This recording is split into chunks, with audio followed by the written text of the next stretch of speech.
Hello नमस्कार अस्सलाम वालेकुम वरहमतुल्लाहि वबरकातुह। सबैजना आरामै हुनुहुन्छ होला। म चाहिँ आज छोटो टपिक अरबिक टु नेपाली सिकाउन गइरहेको छु। एड्रेस कसरी हुन्छ भनेर सिकाउन गइरहेको छु।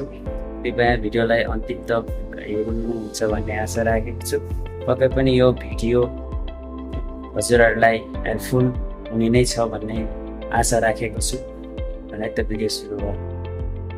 अस्सलाम वालेकुम वरहमतुल्लाहि वबरकातुह। नमस्कार नेपालीमा भन्नुपर्दा नमस्कार। कैफालक अमाल, के छ खबर तिम्रो?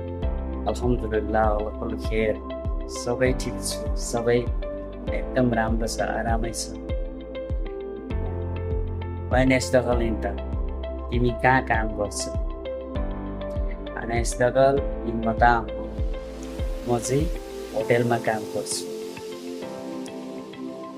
यस्तै हो। अब रातिको बारेमा भन्नु पर्यो भने हजुरले भन्न सक्नुहुन्छ मलाई स्यालेरी, मलाई मेरो तलब धेरै चाहियो, स्यालेरी बढाइदिनुहोस् भन्नको लागि चाहिँ माल्यम मुमकिन जितली रातिब, सिधै अनाथ ज्यादा रातिब नभन्नु होला।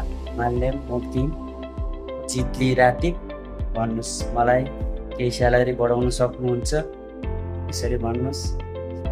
आज मलाई सन्चो छैन, आज म काममा जान सक्दिनँ भन्नु पर्यो भने मालिस मुझे अलियो नाना ताबा आना मायकदर दोआ भनियो मायकदर सुरु भनेको म आज बिरामी छु, थकित छु, म आज काम गर्न सक्दिनँ यसरी भन्न सक्नुहुन्छ हजुरले।